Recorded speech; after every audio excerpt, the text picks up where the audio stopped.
கொள்கையை விட்டு கொடுத்து மத்திய அரசிடமிருந்து பணம் பெற மாட்டோம், சமரசத்திற்கு இடமில்லை என தெளிவுபடுத்தியும் மத்திய அமைச்சர் கடிதம் எழுதியுள்ளதாக அமைச்சர் அன்பில் மகேஷ் பொய்யாமொழி குற்றச்சாட்டு.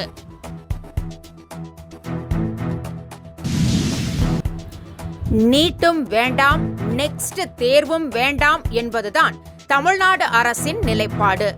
மருத்துவத்துறை அமைச்சர் மா. சுப்பிரமணியன் திட்டவட்டம். அரசு மருத்துவமனைகளில் கண்டிப்பாக ஒரு காவல் மையம் அமைப்பதுடன் சிசிடிவி கேமராக்கள் பொருத்த வேண்டும்.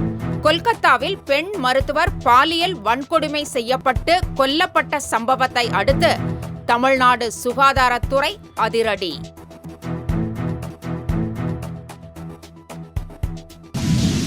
வெளிநாட்டு போட்டோஷூட், ஆடம்பர கார் ரேஸில் மட்டுமே திமுக அரசின் கவனம் உள்ளது. விளம்பரத்தில் மட்டுமே கவனம் செலுத்தும் அரசு சட்டம் ஒழுங்கை பாதுகாப்பதிலும் கவனம் செலுத்த வேண்டும் என எடப்பாடி பழனிசாமி வலியுறுத்தல். மாநில கல்விக் கொள்கை மீது அவதூறு சேற்றை அள்ளி வீசுகிறார் ஆளுநர் RN ரவி.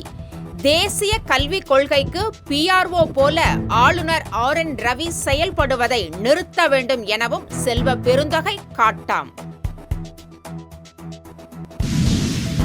80களிலிருந்து பார்க்கிறேன், தமிழ் திரை உலகிலும் பாலியல் சுரண்டல்கள் உள்ளன. ஹேமா கமிட்டி குறித்து முன்னணி நடிகர்கள் மௌனம் காப்பது தவறாக தெரிவதாக நடிகை ராதிகா குற்றச்சாட்டு.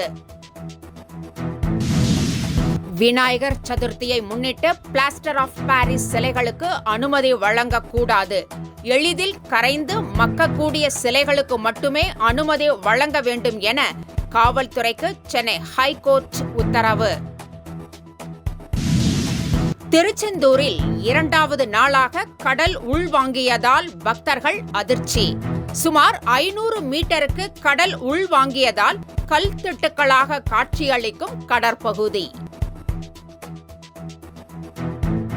100 கோடி நில மோசடி வழக்கில் தலைமறைவாக இருந்த முன்னாள் அமைச்சர் MR விஜயபாஸ்கரின் சகோதரர் சேகர் கைது.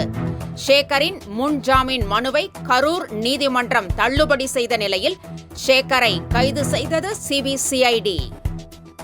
இரவு 10 மணிக்கு ஆங்கில செய்திகளில் சந்திக்கலாம். தொடர்ந்து இணைந்திருங்கள். My India news 24/7. இந்தியா முக்கிய செய்திகளை உடனுக்குடன் தெரிந்து கொள்ள சப்ஸ்கிரைப் பண்ணுங்க, பெல் பட்டனை பிரஸ் பண்ணுங்க. என்றும் உங்களுடன் மை இந்தியா.